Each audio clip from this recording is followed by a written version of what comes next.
So in R programming, so we have defined data types. So first one is vectors, vector data type. Second one is list type of data. Third one is matrix. Fourth one is array. Fifth one is factors, and final one is data frame. Now we will learn how to define a vector data type. So in R, a vector is a sequence of data elements that have the same data type. Okay, so what it means? It means all the elements in this vector will be same form. In R, a vector is a sequence of data elements that have the same data type. Vectors are used primarily as container style variables used to hold multiple values that can then be manipulated or extracted as needed. The key point is here that all the values must be of same type. For example, all the values must be numeric, character or boolean. You can't include any sort of combination of data types in vector. To create a vector in R, we can use C function and pass in a list of values of same data type. For example, here I am typing one variable name, that is weather data. Okay, so after that I can use the symbol less than minus, or I can use equal to symbol. So here I am using equal to symbol. Okay, after that I will provide the elements of this vector data. Okay, so to start the data, here I will use C function, as there will be more than one elements in this vector. Alright, so C function. After that I will pass all the weather variable name. Let's say the first variable name is rainfall, second variable name is Tmax, third element name is Tmean. Okay, solar radiation,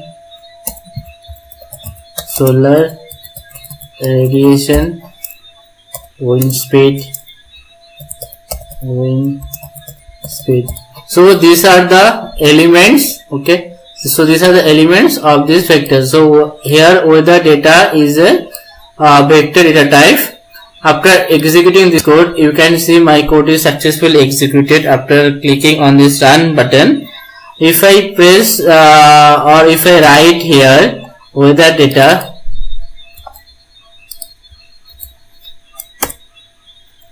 you can see all the elements of this vector it is printing here. Okay, so in R programming, the first element starts with one position, so that is why you can see 1 is written here. The first element is at the position number 1, and you can see the wind speed, it is the fifth element. So you can see in the second line, so 5 is written here. Okay, now if I want to know what are the element is there in a variable, so for that I need to use length function. So I can write here in console, I can write here length. After using this function name, if I write the variable name, so in my case it is weather data. After that let's press enter. So it will give me what are the element or how many element is there. So you can see total number of elements is 5.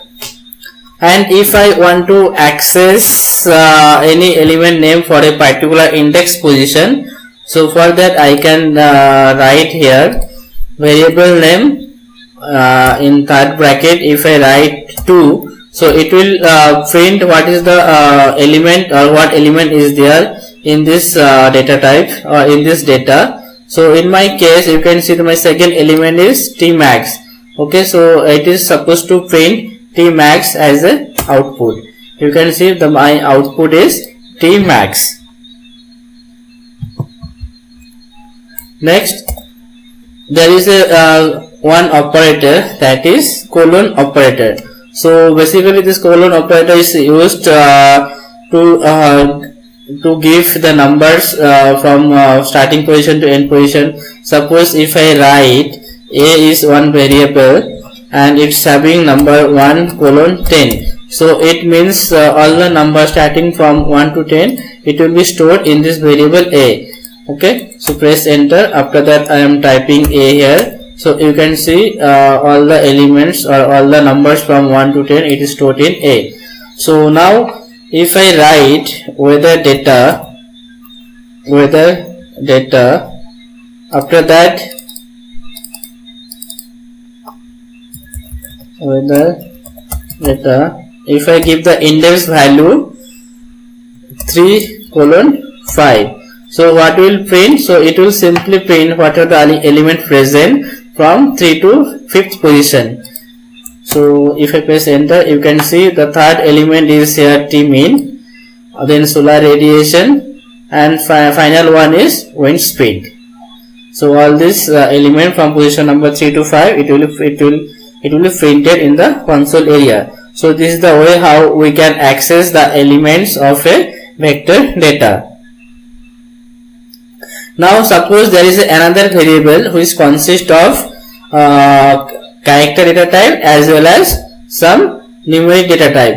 Let's see what will happen. Let's say rainfall, not here. So now I will define another variable which will be consist of character data type as well as the numeric data, and we will check what are the type of output. So let's say my another variable, that is rainfall. So this variable will be consist of character, let's say station name A, then station name B and station name C, having the rainfall data of 15 centimeter, 20 centimeter and 10 centimeter. So let's execute this code. Okay, so you can see this line is successfully executed. If I print rainfall in my console area, so you can see here, so ABC is my station name and it is one character data type. So how we can understand? So this is the character data type. So you can see the A is in between quotation. Okay, so if it is in between quotation, that means it is a character data type, and this is numeric data type 15. So if I press here rainfall then enter, so you can see all the elements is in between quotation A, B, C, D, A, B, C, 15, 20, 25. So what it means? It means the output of this code converts all the numeric data into character data form. Means it this R programming converted all the output into one common type of data form. So that is character data type. Okay. So if I write here class of rainfall, after that I am giving the index of 6 and press enter. So you can see the whatever the element in 6th position, that is 10, it becomes character data type. Okay, so this is the one key feature of R programming. So it makes homogeneous data type, whether you are giving character or numeric type elements. Now we can do all the arithmetic operations in R programming in vector form. Suppose so A is one vector having more than one element, so that is why I am using C function. And what are the elements? Let's say first element is 1, 2, 3, 4. Okay, and second B is another vector which is having element 6, 7, 8, 9. And you can see all the vectors having the equal length of elements, that is 4. And then let's execute this one. So you can see the code is successfully executed. So if I write A plus B, so this is my output. So how it works? So here, when the length of element is equal in both the vectors, then it simply adds the element in position wise. That means first position of vector A will be added the first element of vector B. Okay, so that means 6 plus 1 is 7, 7 plus 2 is 9. Okay, 8 plus 3 is 11, 9 plus 14, 10. Similarly, if we use B minus 1 for subtraction, so it will be like this. So it is non-numeric type, it is coming. So C is not defined actually, so it will be B minus A. B minus A. So this is my output. The difference is 5. So if I write B into A or A into B, so this is my output. So this is the logic how it works. All the arithmetic operation when having the equal length of element. Now let's as you see is another vector which is having element not equal to the other vectors. So let's say the element is 10, 11 and 12. So here the length of element is not exactly same. Okay, now I will add A plus C. Okay, now I will add A plus C. So before that I need to execute. So what C is. Okay, so if I write A plus, not here, I need to write in my console area A plus C. So you can see one warning message appeared where it is mentioned longer object length is not a multiple of shorter object length. So it will simply shows the length is not equal, and this is my output. So how it works?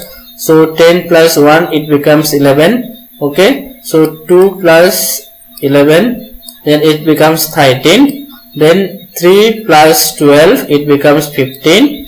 Okay, then 4 plus 10, then it will be added to the 10, so it becomes 14. So like that it works. Okay, when the vectors having unequal length. Okay, so here is 3 element, here is 4 element. So this 3 element will be compared and it will be added. After that this 4 will be added the first element of this vector. So this is the same when we use the subtraction operation. So let's do A minus C, or yes, A minus C. So this is my output. Again one warning message will come. So you can do all the arithmetic operation vector like this way. So in next video we learn about factor data type.